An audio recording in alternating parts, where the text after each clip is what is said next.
Hello, welcome back to the channel. Welcome back to my channel. Hope you're doing great. Hope you're doing well. Just to catch up, a little bit of news. Got into a bit of scuffle. This is my that's my fist. I got one good punch in. I got one. They were hitting me there. Got one in. Then they decided to start tasing me. Sorry about the microphone, but yeah. So that's a taser run. Yeah, that's infected as fuck, isn't it? It's infected as all hell. But yeah, some pussy just ran up behind me, and they just started jamming that right in there, and ended up falling onto the concrete and hitting my head. I don't know if I can exactly get it. There you go. A little bit of gore. A little bit of gore for the morning. Yeah, that's the spot. That's the spot right there. Ain't that fucked? Wait. So this one? Huh? I don't know. But yeah, so that's been my week. That was Wednesday. What a fucking life, huh? What a fucking life. Oh, but so now we're just hanging out. We got shit to do, so I figured I'd just do this. Check the audio, see if this is working. Just right quick. Let's see. Let's see. Da da da. Lean for bail. Lean for real is recommended. I wonder what they're doing. Oh wait, that's right. I don't have that's not the channel name anymore because it was unprofessional. I have no idea what really got planned on this, but okay, let's see. Oh, yeah, there's audio quality. Oh, there's audio, not quality, but there's audio. So that's the main part. Those are my wounds. This is the live stream. Got an old journal from when I was in college. Figured we go through some of those stories. I don't know. A lot of these are just fucking depressing teenager things. So just starting off with the one titled again. This is the most melodramatic shit. I was a teenager though, so no judgment. Um, we keep living for other people. It's unbearable. Never do we consider our true natures or our true wants, merely what will make our parents proud, or our friends jeer at us less, or our friends jeer less. Respect is the new honor, the new ideal that we will lay down our lives for. We will suffer anything silently, so long as the public will hear about it. Uh, yeah. A herd mentality always. Perhaps it is the proof that we evolved from prey, where herds benefit each other. All we do is rot together. But what am I bitching about? But what am I? A bitching rebel? I have no other plans. I will leech off the crazy majority, cozy majority, as it is the path of least resistance. All I have to do is push papers, sign occasionally, draft rarely. Supposedly, I'm paid for a labor of thought, but an equation could do what I do. Equations could replace most of us. A thoughtless race as a whole, rejecting the new for the sake of what's old and comfortable. Yet but why would we progress? Why would we better a damaged thing for this evil race of rodents? Fuck 'em. Why suffer for the heartless? All you'll get as thanks will be wealth, and no amount of money can chase away the disgust. So that was me at like 18, 19. I was huh, I was a little morose, a well, not the happiest guy in the world, but that's my handwriting. Also, in case anybody want to see that, that's what we got going on here. This journal is it's one I like it. It's a fun one. But starts off with notes on the death of the American novelist. You know, this is this is Joan. First 100 pages are just the death of the American novelist. First draft. This is how it was first ever written. Pen. As you see, it's numbered too. My favorite term for conversation is gritty. I think it's a good description for how a conversation can go bad, like gritty paint. The unevenness and floating bits is really what gets me to hate it. It's only worse when a spare hair falls into it. That's nice, right? That's a nice little thing about painting. Oh my god. Uh, yeah. Aw. Aw. Yeah, this one's got some touching stuff to it. I don't even know what I want to do with that book because I got like two different drafts of it, and I don't. Oh, how I can finish it. Maybe I can just put this shit in there as like. I got the plot structure, I got the story down. Maybe I'll put this in as just like random journaling things, but stuff underlined that I read before. She's my favorite character that I have. She's the favorite one on the end. Oh boy. Also, I've started listening to the Front Bottoms again recently. Fuck, they're still good. God, I thought I was gonna outgrow that one. Turns out you don't outgrow Brian Sella. You just stay sad. You just stay sad with him. Oh my god. Oh, I got Vacation Town stuck in my head, which I didn't even know before this year. I gave him up for like 2 years. I was like Front Bottoms. That was a teenager thing. I'm like way over that. No, nope. No, still like them. Still fucking good. So that's that's how we sit with that one. So back to the short stories. We got Rigid, and we got Unclean. Yeah, I couldn't read that upside down. I guess this is backwards for y'all, but I'm just showing you to see my handwriting because is what it is.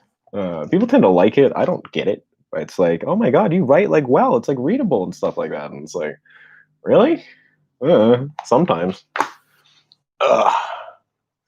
So because there's no point to this stream, we're just jerking off time. This is like the handwriting that we're dealing with now. So this is from like earlier today. No, I got some poems in here. Let me see. What's a good one? What's a good? Do you have any good lines here? No matter the distance, I remembered those barbed kisses. That's some emo shit, bro. That's fucked up. All right, this one's nice. Like, that's some good handwriting. That's okay. Fine, fine. I can do it good sometimes, but it doesn't always work out. Hmm. How bored would you have to be to watch this?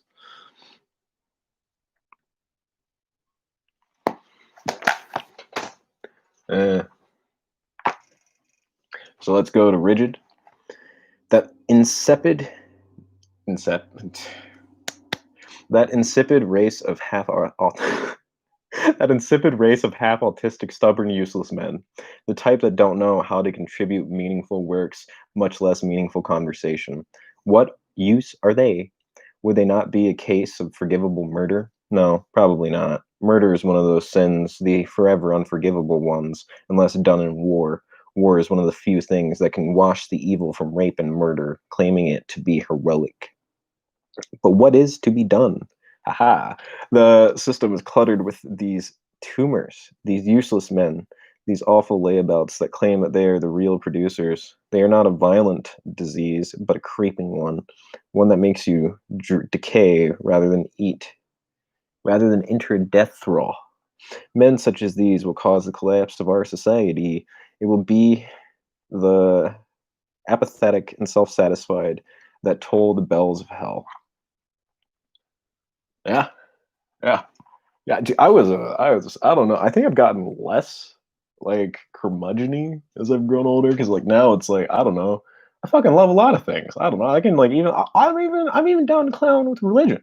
I'm down to clown. It's fucking fun, you know. It's like oh we're gonna meet once a week, talk about things that we like. Nice. Um. So I don't know. As I've grown older, I've just grown to appreciate people and things more. But it's funny to look back at this shit and just be like, wow, wow, that's a pretty advanced depression you got there, bud. So this is Unclean. Yeah, you can tell my influences in this one.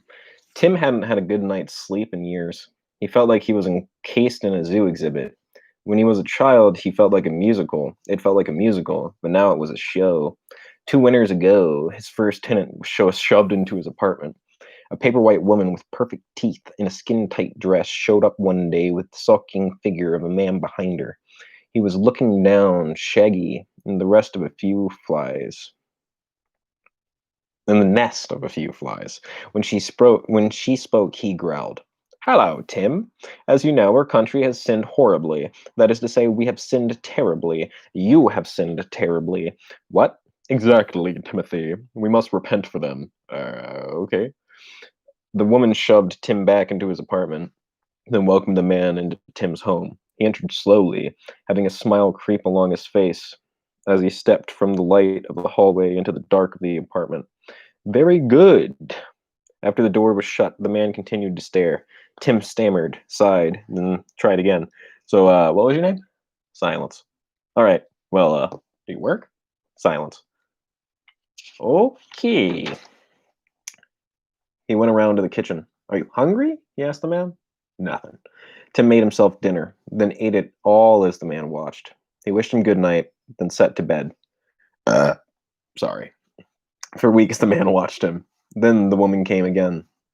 Look, I don't know about. Tim started, having answered the door to see the woman was standing with two figures behind her this time. Oh, hush, wash your sins, she giggled, then threw Timothy back again. The figures marched in. Now three sets of eyes followed Timothy as he.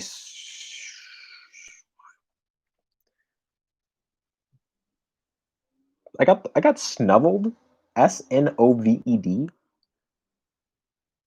Anybody ever heard that fucking word before? Because I have not. As he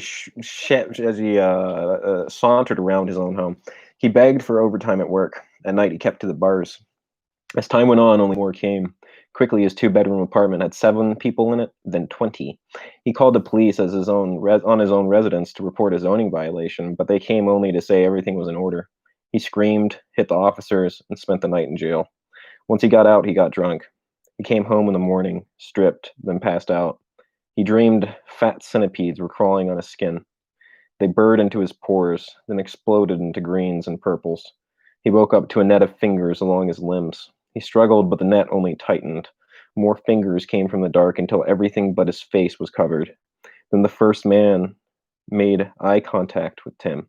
He smiled, then shoved his thumbs into Tim's eye sockets and skewered them. And that's the end of Unclean. Nice, right? Right? That was a really. I've always got away with words, got away with stories. Good little storyteller. And this is Lost. This is Lost. It's on. So this is Unclean. This is Rigid. Yeah, that's Rigid. This is Lost. Uh, that's how long it is. It just goes. Drugs, plenty. Time, none. Home, lost. Me, okay. Now, later, uncertain. Daughter, lost. City, unsure. Recovery, needed. Meth, no. Coke, yes. Teeth, rotting. Police, suspicious. Money, little. Job, dealing. Wife, junkies. Fellows, streets. Mine, daytime. Sleep time, scared. Rarely, awake. Less. I I guess it works as a story. I guess that's a portrait. I don't remember like doing any of this shit. I've made too much. But so the thumbnail that we had was another suicide. So that's this one. That's there's no chronological order to this. They're just stories I have. Hardly news in our town. Another boy ended his life. He did so with a pistol in the woods. It was reported only a week and a half after the incident, when he was discovered by two children who watched in horror as crows picked up specks of his flesh from his ribs. He was a student, and a good one. On all accounts, he had a future. His parents loved him and would support him and would support his any effort. The boy was a landscape painter and was studying to be a professor of Greek or Portuguese. He was a natural at it. Around 15, he shifted from realist landscapes to impressionistic city scenes. Like so many of our artists, his imagination was enamored with slums and ghettos, particularly. Like so many of our artists, his imagination was enamored with slums and ghettos, particularly little cafes with gruffy strangers smoking cigarettes. His parents approved of his work, although they were worried about how melancholy they were. So at 16, they sent him to Switzerland for a year to try and build back his happiness. In Switzerland, the suicide was sent to city clinic, one that let their patients see the city while they were being treated. When he was given his leave, he went back to the slums and, instead of painting, he spoke with the people. What he found were the hardest working and most impoverished souls he had ever encountered. These were people who gave up years of their lives only to eat food which had made them sick, while living in a collapsing home and bearing rotting teeth. He found that these people were the strangest sort of kindness with the strongest sort of kindness. He found that these people were the strongest source of kindness and goodwill that he had ever had the pleasure of encountering. The boy fell in love with these people, these simple folk, and would spend all their time that he could, and spend all the time that he could with them. Doing so made him into that sort of liberal. Doing so made him into that sort of liberal. He felt all the pain of the people. He turned away from his studies and paintings, then became a farmhand. At this time, he fell in love with a farmer's daughter, a sweet and religious girl who loved him as if he was the most precious thing. Their father approved of their union.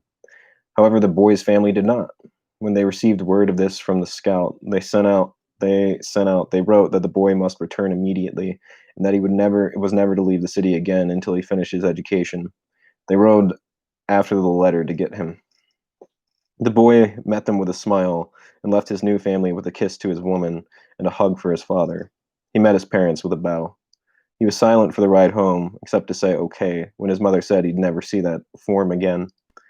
That night, he re enrolled in school, and that early morning, he split open his skull with a well placed shot. Yeah, yeah, I don't know. It's kind of cutesy. Kind of cutesy. It's like a nice little romance tale. Yeah, it's got sensitivity. Story of the heart. I like it. It's interesting. And this one, I haven't read that one before. So I've read like 3 pages of this journal before I just cracked it open, but I don't even have a date for this. I don't date anything. I should probably start, but just old habits die hard. Um, let's see. So loading the pipe for the 15th. Oh wait, no. The title is "We All Have Our Troubles." Loading the pipe for the 15th time tonight, still not low on tobacco. Haven't eaten except for a potato and cheese meal for breakfast and some sort of bread with them. Moving again from Kiev to Moscow. Father is happy with the stream of clients I've been finding him, but wants to expand business further, and his wife couldn't be happier to send me away. Of course, it's not allowed to smoke in the room at this inn, but at home.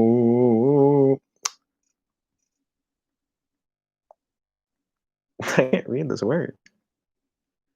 But at 2 a.m., the maids are all asleep, and the animals don't mind the smell of smoke enough to make a ruckus. To make a ruckus. Motherfucker, when was the last time I used the word ruckus? My pack kept getting lighter. I used to carry a trunk full of Latin and Greek text, along with law tomes, but it became a chore to move, and helping my father with business is a more surely lucrative path, anyways. We sell clothes, last season fashion for cheap prices. It's explosively popular in the suburbs with the slightly backwards people.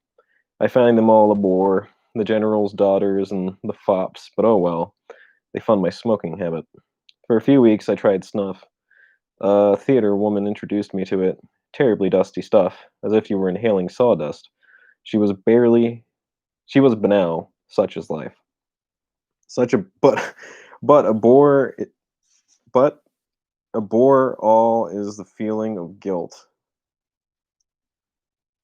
mixed with boredom.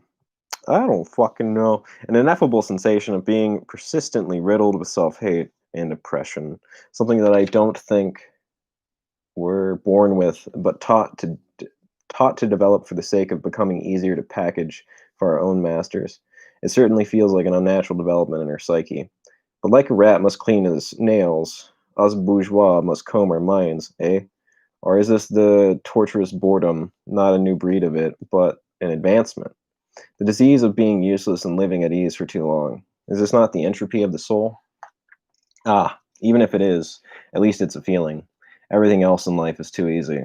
At least let us struggle existentially if we have no physical toils. Let us exercise our strength to the best of our abilities, even against ourselves. If my father reads this, he'll make me manage some property in the country. Ha!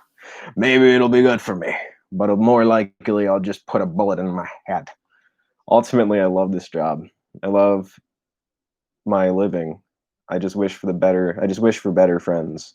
Smart Smarter lads to shoot the shit with. Right now all I know are business stiffs and those are no fun. But fuck it. I'll keep the boredom at bay with brandy and dice. What kind of bourgeois can't afford to throw a couple hands? Tomorrow I'll be on the train again. I'll get where I need to be, set up shop, and do all right. After that, father will move me again, and so on. It'll be all right.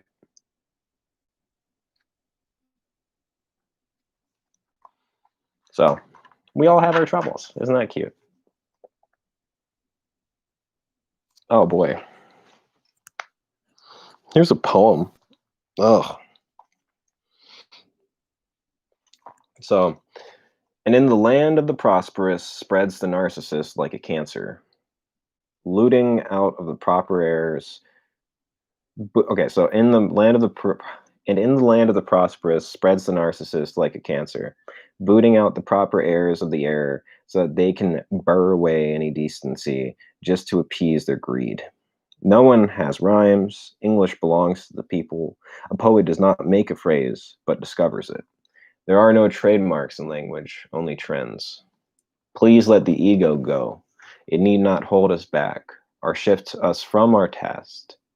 Please let the ego go. It need not hold us back or shift us from our track. We can simply live with grace and try to fit our place.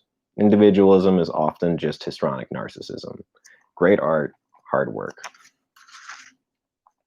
Yep. So there's a couple of short stories. There's more in this book, but I feel like that was a good little 20-minute session of old lit. I don't know if there's anything in this one yet that's interesting, but I mean, what's going on? I posted some of those on Instagram, but just for the sake, so like one of them I really like is Glengo. I don't know if anybody's gonna get the reference, but it's titled Glengo. A beautiful day to waste away, working and rushing towards something. Greenery, open fields, watery. A beautiful day to waste away, working and rushing towards something. Greenery, open fields, water trickling lumpy. Least till the summer ends and frost competes with length. An American story, half boring, half mourning, but grateful all the same. Up when the sun starts scoring and ready tomorrow again.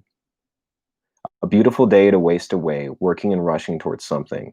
Greenery, open fields, water trickling lumpy. Least till the summer ends and frost competes with length. An American story, half boring, half mourning, but grateful all the same. Up when the sun starts scoring and ready tomorrow again. Hey, so that's that one. That one's fun. I like that. And the other one that was on Instagram is You're tired, and me too. Sick of talking blue. Freedom in my heart leaves me happy to have lost you. In the end, leaves in the river, thick with moss waiting for winter. Once all were children, and once all were victims. Better to live to forget than to foster resentment. Chin up, chin up, kid. Each day is one less to deal with. You're tired, and me too. Sick of talking blue. Freedom in my heart leaves me happy to have lost you. In the end, leaves in the river, thick with moss waiting for winter. Once all were children, and once all were victims. Better to live to forget than to foster resentment. Chin up, kid. Each day is one less to deal with. So, a couple of poems, a couple of this, a couple of that. What's going on with the shelf? I feel like this is okay. So, let me see. Do I have enough room with the wire? So we've talked about what's on this shelf, but this. So we need to talk about. I'm gonna put that back there. Oh boy. So we need to talk about this one. We need to talk about. We'll probably just grab this just for the sake of it. Let's see. What else are we looking at here? Cool. Let's see. What else would be? I mean, I feel like a lot of this is coming up, but just to get four things. First off, this is like a really popular book, but in case you haven't heard of it, fucking get it. Get it as a gift. It's a great book. It's just, a lot of fun. It's The Master and the Margarita by Bulgakov. It's let's see. It's like a mystical tale. It's kind of like if you take like a witch tale and combine it with a Satan tale. So it's like about the supernatural, but from the tale of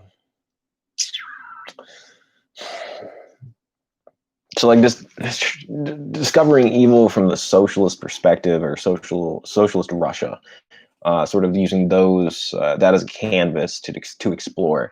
I would say satanic storytelling, which ends up with very, I would say, the most readable Russian book I've ever read. You know, it's like just incredibly easy to get through, super enjoyable. Recommend it for everybody. Also, this edition has nice. Everybody likes those. Everybody enjoys that. Look, just yeah. So that's Master of the Margarita, which is I would say mandatory reading. This is probably the most underrated of Dostoevsky's work, because I understand that now he's Mr. Big Guy in the fucking room thanks to some fucking movement. Growing up, I got into him, and everybody told me not to read him. He's going to make you depressed. But I think it's very useful. This has my favorite closing of a book ever. I'd say it's like, I don't know, it's difficult because it's like I started reading this as a teenager and now I'm a young adult, so you know, like it kind of just came together. Sorry, I'm just looking and you know. Yes. So the end of this book, I'd say, is the part 3. So part 3, chapter whatever, the conclusion chapter. Not to not to spoil it. I love this book because it's one of those things where it's like Dostoevsky. So I mean, okay, we're just gonna get into a little bit of Dostoevsky theorizing here because I'm irritated slightly with how people look at him, because like people are like, oh my god, he's like, you know, one of the 3 or 2 or 3 great writers of the 19th century, and he was obsessed with Christ and obsessed with God and like all these things, and like that gave him like so much, you know, whatever.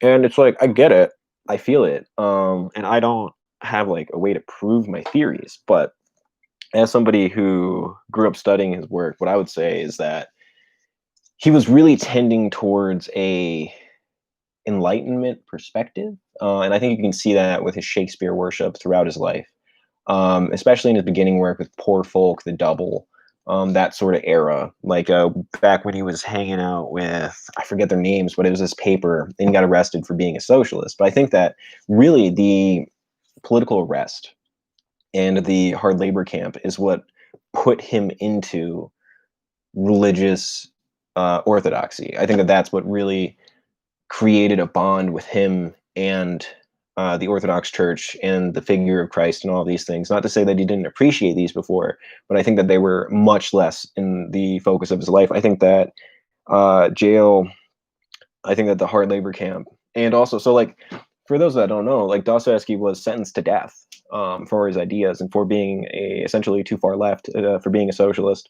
And they had him in a fucking firing squad, you know? So like he was lined up. He was just standing there, just waiting, you know, just looking at people. You know, it's like they're just, you know, it's like just there's a fucking lines of people. They line them up, they shoot him dead, and then they just do the next. You know, it's like he's just sitting there watching this happen, just like, well, fuck. You know, it's like next, next, next, and he's just like tripping out in his head. He's like getting this like sense of what's it, euphoria, lightheadedness, like all of this just like insane, like just washing over him as he's staring at a church steeple, and he's just like, you know, and he's just feeling the last moments of his life process through him. And, you know, it's like this magical thinking, this magical moment that's like literally, you know, it's death.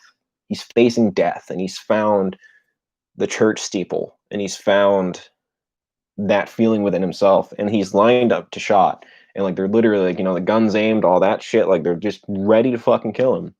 And then he gets pardoned at that moment and sent to hard labor for, I think, 8 years.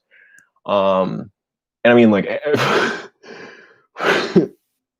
what are you supposed to do in a situation like that? You know, like, not only are you serving 8 years in hard labor for your ideas, but you were going to die. You faced death. You literally had the entire thing in front of you, you know, like It was over, man. It was fucking over. It was fucking over. And then they're like, yeah, maybe that was a little bit overkill. You know, he is just like a 20-year-old writer. So, nah, pardon him. Well, not pardon him, just send him darn labor. Just gulag him. It'll be fine. So they needed 8 years of that. And I think, like, yeah, like that experience, like, I mean, like, dude, like, trauma does make mental illness. And I think that that really awoke into the epilepsy in Dostoevsky. And I think that that being a religious experience, essentially, it was a spiritual experience. And I think it woke up the epilepsy. And I think that he just attached those things together. And I mean, we can debate like the legitimacy of that spiritual um, event. I would say, like, of course, it's significant, and like, I'm no enemy of religion. I think we've already discussed this. Like, I love religious people, and I love religion. So, like, I'm definitely willing to say, like, maybe it's all true. Maybe it's all like that, and maybe like Christ is, you know, like maybe he did save him, and maybe this is an accurate way to look at religion and all that. I just think that it's an interesting story. There's a lot of interesting coincidences about this man who had all these thoughts, and then there was a turning point in his life, and then all of a sudden he becomes an Orthodox Christian. I think it was the only way for him to get through life. I don't think it was much of a. And it's not. I'm not trying to say his spirituality is illegitimate, but I think that it was in some ways forced upon him by his environment, because nothing else was going to bat for him. You know, he was just like this really he lost both of his parents by the time he was 18. I think his mom died when he was 13 or 12. And then his dad was rounded up by his dad's serfs, and they tied him to a chair and beat his testicles open with a hammer and just let him bleed out. So that, like, that was his experience of life at 18. He had no parents. He then got involved in a literary circle, you know, that's like a place to have friends and all that, and a place to have community. And then, like, he just gets sentenced to death for hanging out and having ideas. And it was mostly their work. It was like his association with them. It wasn't that he was writing this crazy political shit. He was mostly just, you know, a fiction writer.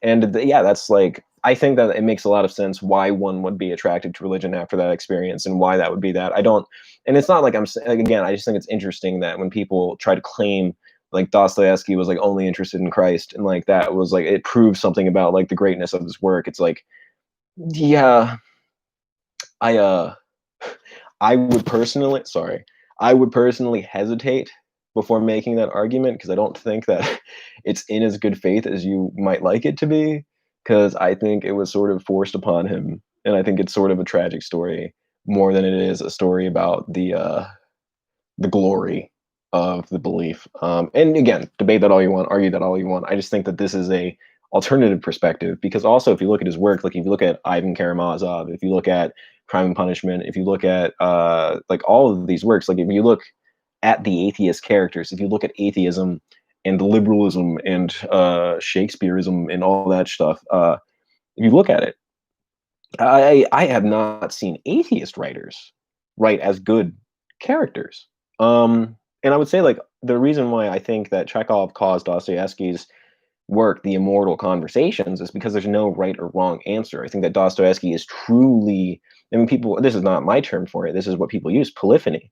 And I think that he truly achieves it because there is not a main voice. You know, I think it is the representation of all these different ideas. And I think that that's because they authentically exist within him. I think that he does understand the atheist because he does understand that set of mind, or that mindset. I think it was within him, specifically before, you know, the events which I believe caused a religious awakening in him. But yeah, it's a ramble. I just think that it's an interesting conversation that I think is underrated and not really talked about by people who, I mean, I don't understand online scholarship. I grew up reading by myself. I've never I'm a loser that likes books, and I don't really like people. And when people try to include me and shit, I just leave, because it's not even like I'm not. It's not even like I'm not included. It's like I'm not interested. You know, I just don't want to be anything else other than the guy locked in his study, because it's fun. You know, it's this is my comfort zone, and it's where I want to be. But I just think it's interesting that, like, I don't know, like, there's all these online discussions of authors, but I don't really know if these people read them. To be honest, because I don't know. I think, like, you know, like the argument that I make, I'm not saying it's right. I'm just saying that it's like from somebody who has grown up reading these books, and like, I don't think that you can just I think seeing Dostoevsky in the same light as a C.S. Lewis is disingenuous. Is Dostoevsky a Christian writer? Yes, yes. Practically everybody was before 1890. Practically fucking everybody was. You know, so I don't really think that it's how could a Christian, how could a true Christian write about things that he wrote about so well? Like it's just like he understands humanity from a human perspective. Like the mother in insulted and injured, like the woman who's abusing her child, or the same situation in Notes from Under the Floorboards are. I mean, this one's got a child rape in it, you know? Like there's a certain aspect of handling depravity that I think is more mature than the Christian perspective, because the Christian perspective has always got this sort of there's a reason. There's a reason. You know, it's not just the evil within all of us. You know, it's like there's some sort of Satan or hell or whatever, you know, it's like all this like judge other people is what I would say is a quintessential Christian attitude. Um and I think Dostoevsky is one of the few. Like the reason why I was so attracted to him is that they're true portraits. They're solid portraits of people where it's like I found myself relating to the arguments that he laid out in front of me. Like he was putting my thoughts in better words than I did. You know, especially as a teenager, and it's just like, and he wasn't knocking them down. He was steel manning. Okay, so that's what I guess the point is that pretty much every character in Dostoevsky is a steel man. I don't really feel like he does straw manning. Not much. I mean, I can find some stuff and we can argue him, but otherwise, yeah, no, I think he does justice and does it with respect for the vast majority of ideologies and beliefs that he puts into his work. Maybe the people who get the shortest end of the stick are the Germans, and I've inherited that. It's I love Russian literature. It's what trained me, or it's like what I've got into, and I can't deny English philosophy. So at the end of the day, fuck the Germans. We all hate them. Fuck them. No. Everybody's great. Everybody's great. But so that's Demons under fucking rated. Yeah, there is some disturbing material in it, but so worth it. So worth it. Also, nothing I haven't fucking written about. So that's great. I think it's absolutely a revolutionary book, one of his great works, obviously, and should not be missed. Finally, not finally, we got two more. Also, just what am I looking for? What just one? Hmm. Hmm. I don't even know what to do about this one. Oh God, it's like I can't blow it out.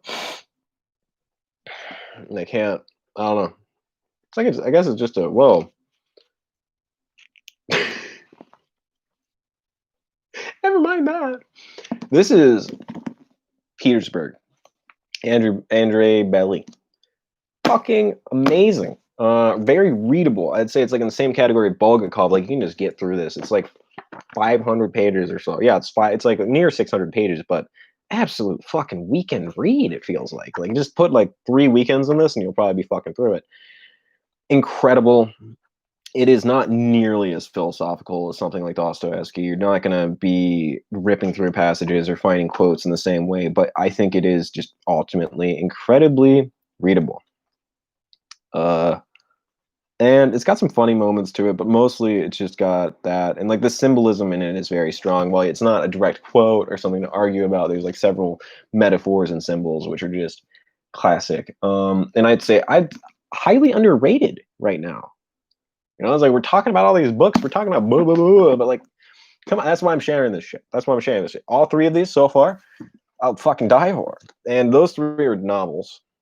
Um, let's say like so like political allegory, politically inspired, and then political criticism. That's no, they're all political because it's Russian. Because you can't separate the two. Um, I don't exactly have the dates in my head. Dostoevsky died in like 1860 or 1880. I think it was 1880. I think it was 1820 to 1880. Bulgakov, I think, wrote in like 1940s. No, 50s, 60s, I think. And then Belly was like 1910s.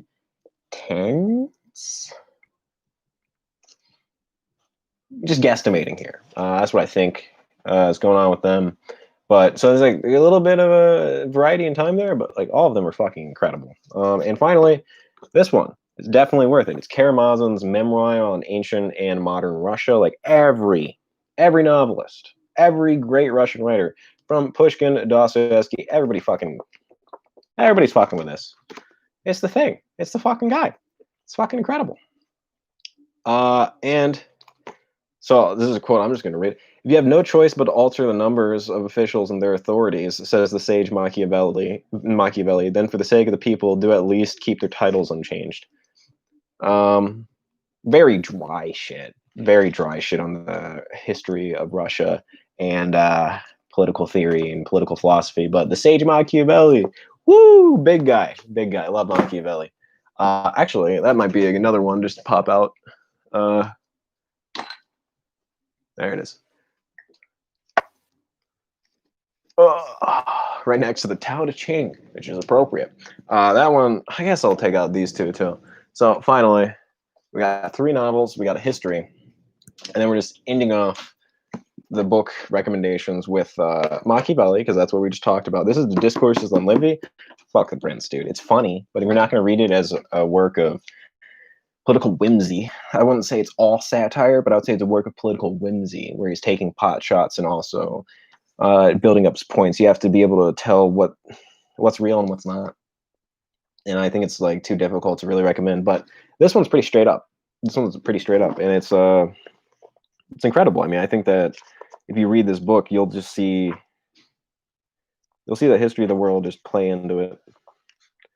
I think that Machiavelli is one of the truly great pagan thinkers out of Russia. I think that it's a weird argument that I have working in my head, but I think that essentially with the rise of Christianity, you can't really kill a religion, or you can't really kill the spirit of a people. I think the religion is the embodiment of the spirit of a people. So I think that, like, there's something inherent to the Mediterranean region and the, like Aries, etc.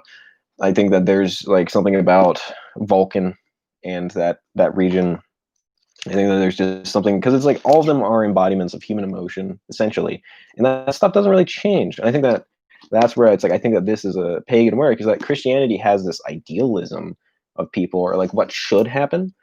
So you have all this Christian philosophy about statecraft and all this other stuff, and I think they're too up their own ass about how good people are, and like that's the thing, is like Shakespeare will bitch talk Machiavelli and just be like, oh my god, like Machiavelli is Machiavellianism. Everybody's so fucking evil, and it's like, no, dude, he's just fucking accurate. He's just talking about, like, it's like, yeah, we can like talk about an outhouse like it's a fucking compost pile, or we can talk about the fact that it's just the shitter, and it's like, it's like, it's just when you drop all of the bullshit and like you just look at life for what it is, how it is. Like, I think that you just end up in a pagan state of mind. Heathen state of mind, and like that's why I think that writers like this and Nietzsche and I'm trying to think of who else are good examples, but it's just people who break through. It's just people who break into trying to work with people instead of trying to work with an ideal. Because I think that ultimately ideals are the most dangerous thing at all. Like, just sort of hands down, it's all fucked up. But yeah, I love this book. Incredible. And finally, Tao Te Ching. We've talked about it before. We've always talked. It's the fucking Tao Te Ching. Come on.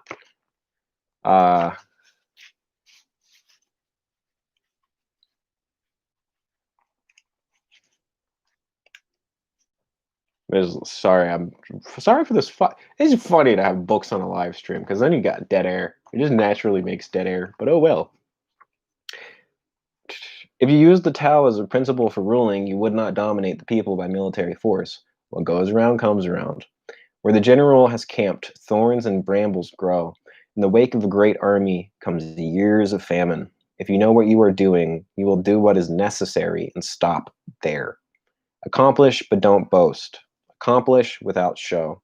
Accomplish without arrogance. Accomplish without grabbing. Accomplish without forcing. When things flourish, they decline. This is called non-Tao. The non-Tao is short-lived. Highly recommended. So those 6 books that we got, I would say all of these are relatively underrated and underdiscussed. And I'm just making this video to invest in them, put stock in them, because I feel like all this shit's gonna pop up. All this shit's gonna be whatever. And I'm sick of people fucking talking about shit that's relevant but not well. So mark my fucking words. Mark my fucking words. This stuff's gonna be useful. And maybe we'll talk about it more. Maybe we'll get more into it. I don't know. My plan for this one was just make an hour content. Cause yeah, again, yeah, let's look at my head. Yeah. Oh, bloody. Oh no. Look at it.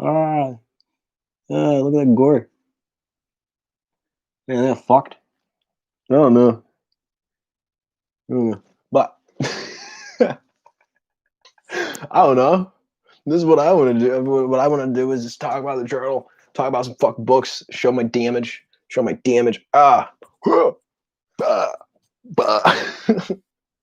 And let's fuck up the mic again, and let's just do another look see.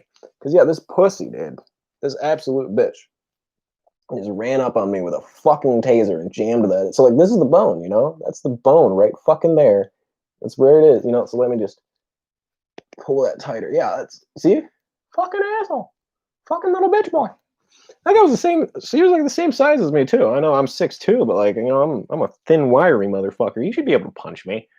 Come on, fight fisticuffs, fight fair. But yeah, so that's how my life's been lately. Loving it, absolutely loving it. Isn't it great? Isn't it great? Oh. I wish I had a better setup with this because you see, like, we don't have an annoying fan right now.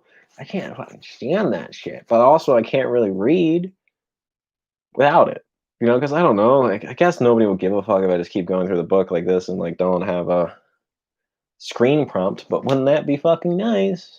Wouldn't that be fucking nice? Maybe I should get into making YouTube videos again, but I don't have a video editor, so so we're kind of fucked on that right now. But what else do we have in the bookshelf? Okay, so now we're just gonna go back to the bookshelf. We're gonna put this shit away. Again, here are the books. Check them out. Highly recommend all these. As you can see, I've read them a few times. I'm a rereader. I am a rereader until you die guy. Like, it's like, read it 20 fucking times. It's like, why? Why? I get it. I understand it. I understand. It's like, it's not about understanding it. It's about memorizing it. Like, what do you think people did with Homer? You know, and it's like, well, we have, you know, internet now. We can just like pull up an online library. And it's like, it's not, there's something worthwhile. And there is something holy about memorizing the work of our forefathers. And like, I just put it in your brain. Just put it in your brain. Make it subconscious. That's my argument. Is just make literature subconscious. Because then you'll get all the lessons from it anyway. So if you just reread it until it's burnt into your fucking cranium, you won't need it anymore. You know? So that's my point. And let's just pack up this shit. So look at me. I got a great memory. This went here. This one went next to it. Cool. Slip that in. This one goes over there. Oh, one pretty, no, this one was over here. Flip that up. There you go. And then this one slides into that spot. Do I have any other books over there? No, I think I didn't forget anything. So what else was I going to grab? Oh, yeah. I got to read this next. Currently, I'm working on something else, but this and Mother. This and Mother. Mother up there. What I got? There it is. That's right there.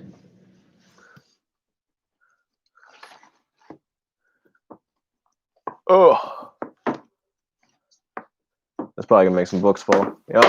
Yep. Oh boy. So these are the two books that I gotta read after the book that I'm reading. I don't know what's gonna go on.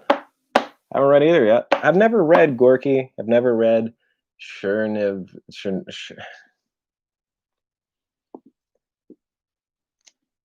You want to see that? You want to see it? You can't read it, but it's Chernyshevedsky. So Chernyshevedsky. Chernyshevedsky. Chernyshevedsky. Chernyshevedsky. That's what I'm fucking guessing. I'm excited about both of those books. They're cool. Some commie lit. You know, you always gotta catch up with the commie lit. Yeah, so as you can tell, I've been killing time. This is a practice for me and just being a lit guy. Oh, look at my broom. Isn't that classy? Isn't that classy? Look at my frame. You can see my you can see my fam too. It's not even spinning because who gives a shit?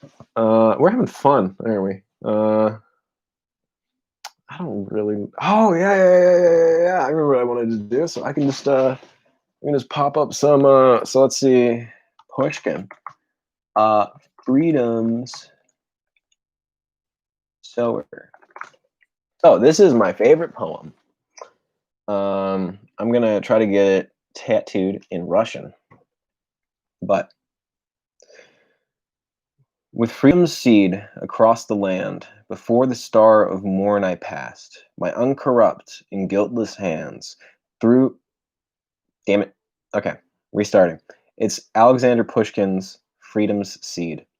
With freedom's seed across the land, before the star of morn I passed, my uncorrupt and guiltless hand through subjugated furrows cast, the life-bestowing germ I bore, a waste of time and nothing more, a well-intended, futile task. Pasture away, there, docile nation, that will not rise to honor's call. What need have sheep of liberation? A hand will shear and slit them all. Their legacy each generation will be the lash, the chain, and ball. With freedom's seed across the land, before the star of morn I passed, my uncorrupt and guiltless hand through subjugated furrows cast, the life-bestowing germ I bore, a waste of time and nothing more, a well-intended, futile task. Pasture away, there, docile nation that will not rise to honor's call. What need have sheep of liberation? A hand will shear and slit them all. Their legacy, each generation, will be the lash, the chain, and ball. With freedom's seed across the land, before the star of morn I passed, my uncorrupt and guiltless hand through subjugated furrows cast, the life-bestowing germ I bore, a waste of time and nothing more, a well-intended, futile task. Pasture away, there, docile nation that will not rise to honor's call. What need have sheep of liberation? A hand will shear and slit them all. Their legacy, each generation, will be the lash, the chain, and ball. Last time, I wasn't happy with the rhythm of any of those, but sorry for fucking hand fucking you. But with freedom's seed across the land, before the star of morn I passed, my uncorrupt and guiltless hand, through subjugated furrows cast to the life-bestowing germ I bore, a waste of time and nothing more, a well-intended, futile task. Pasture away, there, docile nation that will not rise to honor's call. What need have sheep of liberation? A hand will shear and slit them all. Their legacy each generation will be the lash, the chain, and ball. Yeah, I love that poem. That's my favorite fucking poem, at least right now. It's been a while. Like, I don't know what's gonna fucking beat with that. It's fucking great. Shit's fucking great. Yeah. Okay, cool. So, uh, God.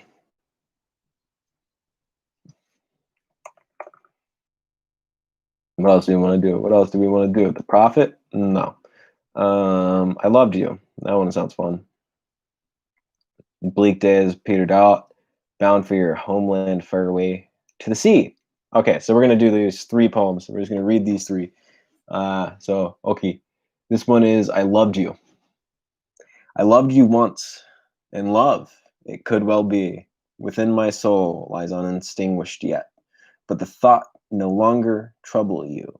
I loved you once, and love, it could well be, within my soul lies unextinguished yet, But let the thought no longer trouble you. I would not bring you anguish or regret. I loved you with no words and to no end. Now timorous, now jealous, pain by pain. I loved you though so tenderly, sincerely. I hope to God you're loved like that again. Wow, what a shit talker. That's like Shakespeare with like, my beauty's eyes is nothing like the sun. if hair be wires, black wires lie on her head. You guys are dickheads. Due time. Bound for your distant homeland shore, you left behind a foreign clime. How long I wept before your eyes, that unforgotten, grievous time. Hands grow colder as they tried to hold you back with me a spell. My cry prayed you in heaven not to break the anguish of farewell. But from that moment's bitter kiss, you tore away at last your face. Out of a land of sullen exile, you called me to a different place.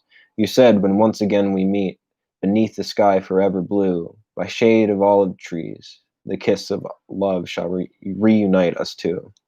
But there, alas, where arching heavens shine sparkle blue and deep, where olives shaded quiet waters, you fell into the final sleep. Now all your beauty, your ordeals are gone into the grave with you, and gone with them reunion's kiss. But I still wait, it is still due. It still is due. It is still due. Final one. Oh wow, no, we're not doing the final one. This one's fucking long. Also, the translator didn't like translating it. This is AZ Foreman. AZ Foreman translated all this. Yeah, he's a fucking nerd, dude. He's got so many poems. Oh my god. But they're cool. Let me see. Yeah. So I'll just post that here. It's another burp. Ain't that fun? Yeah, that's what I would highly recommend it. I love that guy. Does a great job on just collecting and translating poems. So I think this one's I had to see. No, this is just a list of poems. Just Control F Pushkin. You'll find some fucking great people. We're not reading any Shakespeare. We hate Shakespeare in this fucking channel. We're anti-Shakespeare. But we're pro everything else. Go Russia. Now, England has good literature. I just find High English to be the most strenuous, unexciting, boring language.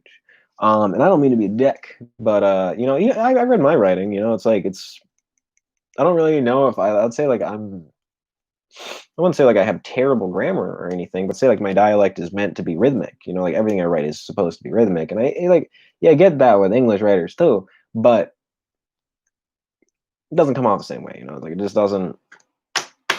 I don't know. If you're reading anything from like 1600s England or like from then to like 1900, it's just flat. I would say. Ever read Darwin? Fucking flat. But they're great. I wouldn't disagree with any of the ideas. I wouldn't disagree with the content. I disagree with the form. I'd say everything else is pretty fucking good. Like they're like the morals of English morals. I can't disagree with. They are everything I would argue for. It's just that it's boring as shit. Yeah. So, what else do we want to close out with? What do we want to close out with? I don't know. I don't know what we could do. That's dirty, so that's going in the hamper. Welcome to my room, by the way.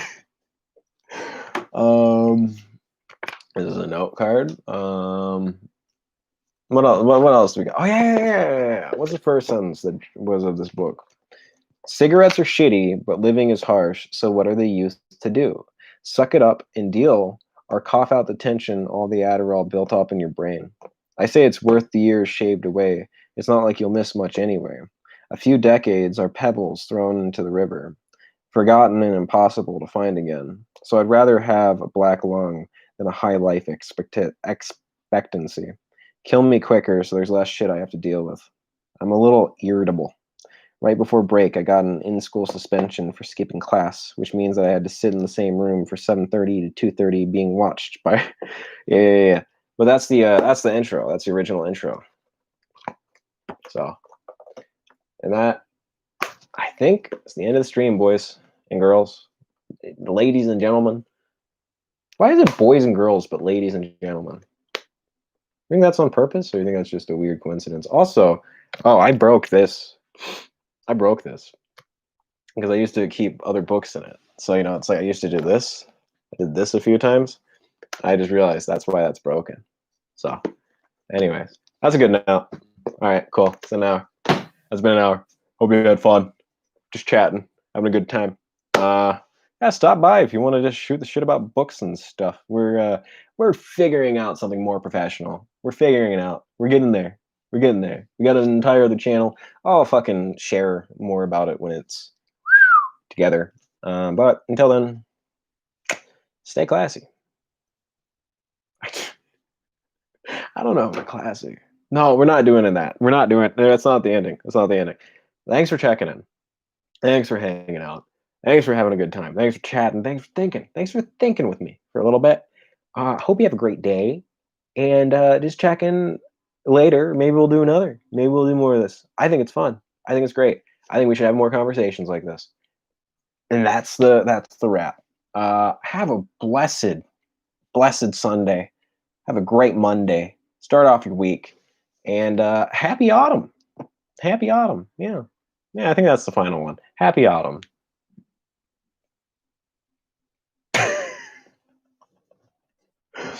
Yeah, I want to end it. Yeah, I don't want to embarrass myself anymore. Cool. Bye.